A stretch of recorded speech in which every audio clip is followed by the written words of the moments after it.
Guys, alam nyo bang nangyari sa damit? Ayan. Naihalo ko sa may kulay. Ayan, nakulayan tuloy. Lagot. Lagot ako. Lagot ako. Kaya ang gagawin natin ngayon, tatanggalin natin yan gamit ang pinakuloang water. So, hintayin lang natin yan magkulo. Tapos mamaya, tignan natin ang result.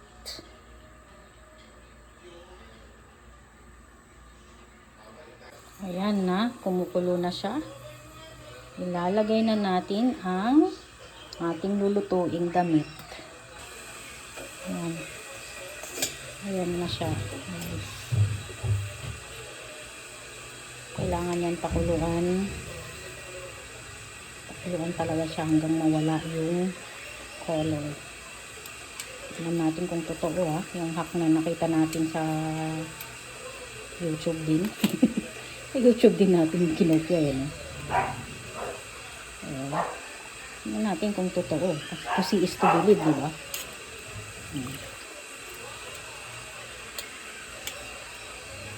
Di pa sapat yung tubig. Ayan, nag-init pa ako. Ayan natin. Grabe yung kulay niya kanina. Tignan natin, guys. Ayan natin. Kumulot.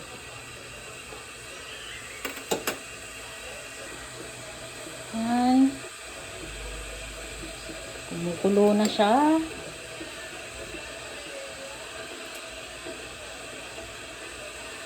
Ano talaga yan, yung fire ko talagang to the max.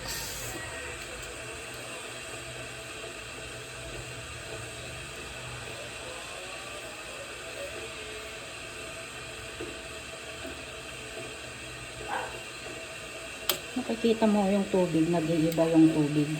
Ibig sabihin, merong changes, diba? Dahan-dahan lang tayo sa paghalukay. Kasi baka tumalsik sa mukha natin. Mainit po yan. Doon tayo. Ano natin sa pinaka tulog. Yan meron pa. Yan siya talaga. Tayo natin. Kumulot.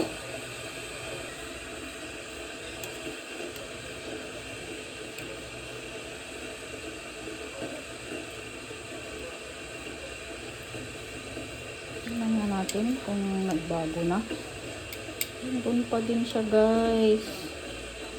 Pero kumukulo na. Be patient. Let's be patient. Ilang minutes na tayo? 3 minutes. 10 minutes daw to eh. So, ano natin? Paabutin natin ng 10 minutes, guys. Just to make sure na maluluto siya talaga. Okay? Yan, kumukulo na siya. As in, bumubula na. Naman natin, silipin natin sa ilalim. Nag-improve siya, guys. Sa totoo. Nag-improve nga siya. So, ayan nga, guys. Gusto ko lang i-share, yung process ng removing clothing discoloration using boiling water. It involves several chemical and physical processes that help release the trapped pigments or contaminations from the fabric fibers. So, yung una, yan yung sinasabi nilang fiber swelling. So, habang pinapakuluan mo kasi yung high temperature na para dun sa fiber, dun sa cloth, sa kagaya nitong ginagawa natin, itong cloth na ginamit natin is cotton. Minsan din sa mga linen, nagsuswell yung color. Kaya mas mabilis na yung physical change, nag-expand yung pores dun sa fabric. Kaya yun, naglulus ngayon yung kulay na nahalo dun sa damit, dun sa fiber, which is kung saan na-trap yung color na yun. Dahil dun sa high temperature, nagsuswell siya. So, yun. So, another, tinatawag nilang increased kinetic energy. The heat provides thermal energy that causes water molecules to move more rapidly. So these fast-moving molecules strike the stain or discoloration particles with more force.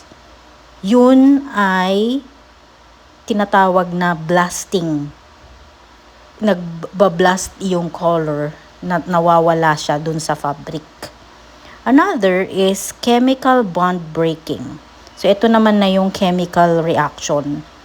So many stains and unwanted dyes are held together by chemical bonds. High heat can provide enough energy to break these weak bonds, such as hydrogen bonds. Next, we call enhanced solubility. Most substances, including many organic pigments and oils, are more soluble. Boiling water increases the ability of the water to dissolve these particles so they can be rinsed away. Ito na yung last, totoo na to. Activation of cleaning agents. If detergent is present, boiling water significantly accelerates the chemical reactions of its surfactants and bleaching agents.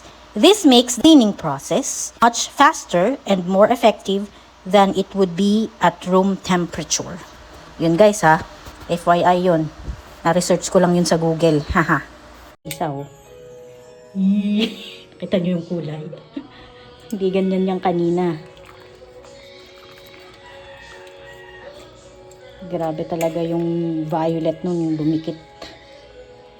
Pero uulitin ko kasi pinagtestingan ko lang yung talaga pala siyang natatanggal. Kaya pala yung yung pag nagde-dye ka rin ng damit, mainit na tubig din siya eh. So yung pangtanggal mo rin siya sa kulay, mainit din. Same lang. Yung mga gumagawa ng damit, kaya mainit din yung nila eh. Luto na ba? Tingnan na natin kung luto na.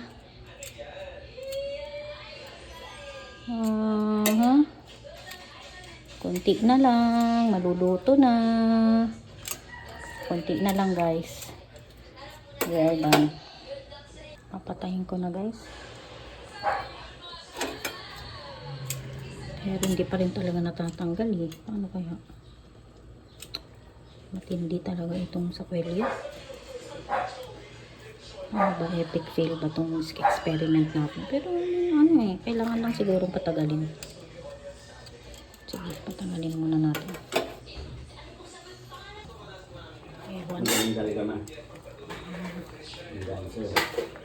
Ang kiti-kiti lang eh. Nahawaan na naman tong damit. Naihalo dun sa violet. Ayun, sobrang dami ng niya. Kaninong damit? T-shirt mo. Anak ng tinapa naman si Ma. Nadinig nyo guys, anak ng tinapa daw ako. Ha ha ha. Kasi pangalawa ko na to. Ay hindi, pangatlo na pala to. Nakita niyo yung pinakita ko kanina nandun sa isa yun. Tapos meron yung nauna pa. Yellow din. Lahat yan sila yellow. Ewan ko ba? Yung washing machine ko automatic. Naihalo ko na naman siya sa Pero tingnan natin ang magiging outcome nito. Successful ba ang ating experiment? Pero sabi ng Google, di ba? Totoo naman. So, makikita natin after all this pakulo and everything.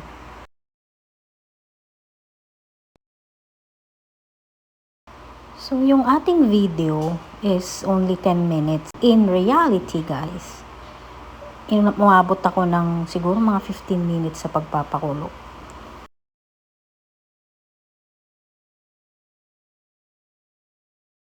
Success!